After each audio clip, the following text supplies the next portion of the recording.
Assalamualaikum, balik lagi sama gue Om Beus. Nah, kali ini gue punya segmen baru nih. Segmennya horor singkat. Cuman bedanya, yang bawain horor singkat ini bukan gue sendiri, tapi bini gue. Yuk simak ceritanya dari dia. Oke. Jadi gue dapet cerita ini dari narasumber yang gak mau disebutin namanya. Kita sebut aja namanya Malika, Bobby, Ica, dan Rival. Mereka berempat ini berencana buat liburan singkat ke salah satu pantai yang ada di daerah Banten. Sampailah pada hari H untuk mereka berangkat.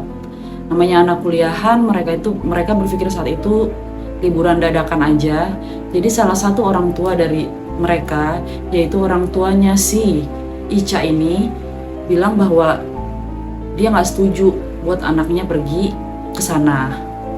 Nggak tahu, mungkin namanya orang tua feeling atau apa, tapi ya namanya anak muda, mereka tetap aja ngotot, Ica itu tetap ngotot buat pergi.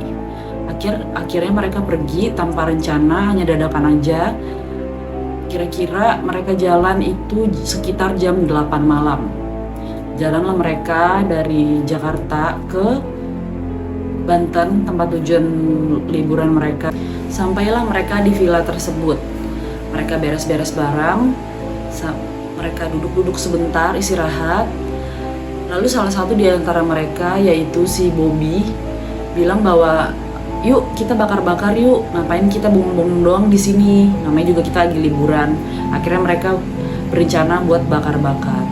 Nah, yang anehnya pada saat mulai dari saat sampai di villa tersebut sampai mereka mulai berencana buat bakar-bakar, si Ica itu udah mulai diam dalam artian dia udah nggak banyak omong, dia udah nggak happy lagi, dia udah nggak bercanda-bercanda lagi sama mereka yang lain.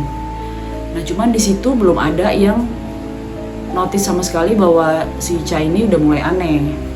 Nah, karena sudah jam 12 malam, akhirnya mereka itu nanya lah ke satpam yang jaga villa itu. Mereka mau cari ikan, udang, dan lain-lainnya untuk bakar-bakar.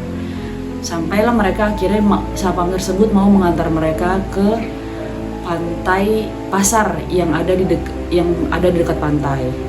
Akhirnya mereka setelah naruh barang, mereka jalanlah pergi ke pasar tersebut. Selama di perjalanan, tiba-tiba saat di perjalanan mau ke pasar, tahu-tahu mobil mereka nabrak kucing. Lalu mereka tabrak kucing itu langsung mati di tempat. Tapi namanya anak muda, masih jiwa muda, mereka tuh mikir kayak, oi, yuk kita kuburin. Si Rival bilang kayak gitu ke si Bobby. Tapi si Bobby bilang karena ini udah malam, terus waktu juga udah mepet, jadi si Bobby bilang bahwa oh ya udah ntar aja, abis dari kita beli ikan, kita beli dan lain-lain itu, kita baru kuburin ini kucing biar nggak terlalu ke pagian banget karena itu udah jam 12 malam lah ya. Akhirnya mereka jalan, mereka tetap tinggalin kucing itu, mereka pinggirin doang, mereka nggak kubur, mereka tetap jalan ke pantai. Tetap di sini si Ica udah mulai aneh dan dia nggak ada komentar sama sekali, mulai diam, udah mulai aneh. Akhirnya mereka tetap jalan. Sampai di pasar, ternyata di pasar itu belum ada yang buka sama sekali dan belum ada satu orang pun yang jual ikan dan lain-lain. Akhirnya mereka diarahin lagi sama satpam buat langsung ke tempat nelayan sampai dan ikan-ikan itu langsung bisa dibeli di sana. Nah, sampai di sana di dekat pantai itu suasana tuh memang agak aneh.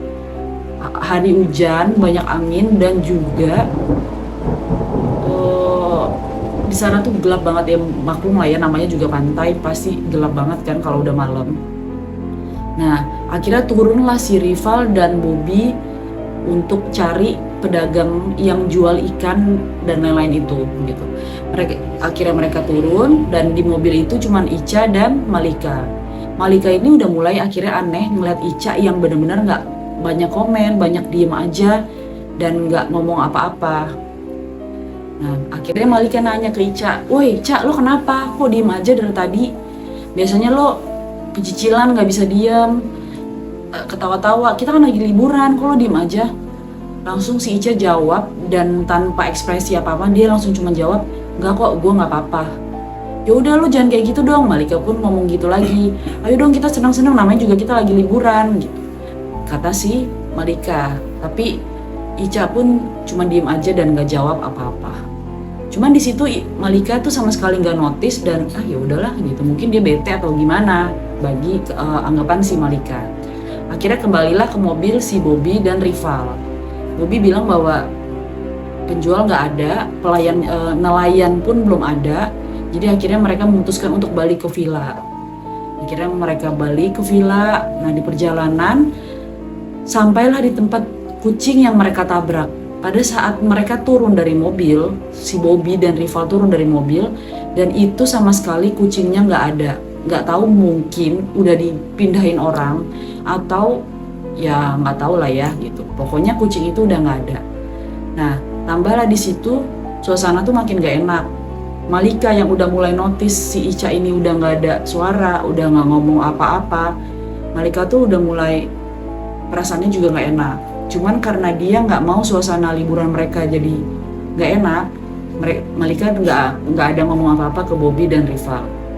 Akhirnya mereka jalan lagi, turunlah mereka dan sampailah mereka di villa. Pada saat mereka udah sampai di villa, mereka beres-beres. Nah di villa itu ada ruang tamu dan ada beberapa kamar di sana. Nah tiba-tiba setelah turun dari mobil, Ica ngomong ke Malika, Rival dan Bobby bahwa gue duluan ya istirahat, badan gue nggak enak. Terus Malika ngomong, ya lu sakit, kenapa nggak bilang dari tadi, kita kan lagi liburan gitu, kata si Malika. Terus iya lu nggak seru, kata Bobby dan Rival. Setelah itu iya gue nggak enak badan nih, mungkin gue masuk angin, dan dia nggak banyak omong, tatapannya udah mulai kosong di situ. Terus akhirnya dia duluan ke kamar. Kebetulan persis kamarnya si Ica ini persis di depan ruang tengah yaitu ruang tamu. Di sebelah ruang tamu itu ada pintu yang langsung menghadap ke pantai. Nah karena mereka masih belum pada ngantuk, mereka main kartu dan lain-lain, pintu dibuka sama mereka. Dan Malika, Bobby dan Rival tetap aja main kartu, bercanda-canda dan lain-lain. Sementara di kamar, yang mereka tahu Ica itu udah tidur. Akhirnya karena mungkin Malika itu udah sedikit notice perasaan mereka gak enak. Oh ya gue kasih tahu dulu bahwa setelah ini kejadian setelah mereka sampai kira-kira setengah jam kemudian lah ya, setelah Ica itu masuk kamar. Mereka main kartu dan lain-lain. Malika perasaannya gak enak, langsunglah Malika nengok. Kebetulan pintu kamarnya si Ica itu kebuka. Setelah dia nengok, ternyata Ica itu lagi duduk diem aja menghadap ke Malika sekaligus ngarah ke ruang tamu. Posisinya dia lurus. Kebetulan Ica ini rambutnya panjang, jadi turunlah rambutnya ini karena digerai lah ya. Jadi rambutnya Ica tuh panjang segini. Ternyata dia sambil nunduk. Mungkin si Malika ini perasaannya nggak enak juga. Dia cuma nengok gitu. Cak, lu lagi ngapain? Kata si Malika. Ternyata gak lama, ternyata Ica tuh yang lagi nunduk tiba-tiba nengok ke Ica, terus langsung kayak gitu. Malikanya kaget, langsung dia shock, dia langsung lari ke ruang tamu dan masih tahu ke Bobby dan Rival. Sampailah Malika di ruang tamu dengan perasaan yang campur aduk, nggak tahu lagi harus gimana, saking dia ketakutannya. Setelah itu sampai Bob, itu Bob, si Ica kerasukan, sumpah Ica kerasukan. Serius lu, kata Bobby dan Rival. Serius gue, ayo cepetan samperin gitu, kata si Malika. Larilah mereka buru-buru ke kamar yang tempat Ica tadi istirahat. Nah kebetulan si Rival ini orangnya penakut banget dan dia cuman berani di belakang doang, di belakang si Malika, dan paling depan ini si Bobby. Tiba-tiba nengoklah si Bobby ke pintu kamar yang tempat Ica duduk tadi, yang dilihat Malika kalau dia lagi kerasukan, diintip. Terus dan posisi si Ica masih sama kayak gitu, tapi nggak ngomong A sama sekali, nggak ngomong A, B, C sama sekali. Akhirnya dengan beraniin diri si Bobby, Malika samperin ke tempat Ica, langsung dibawa. Di situ Ica langsung pingsan.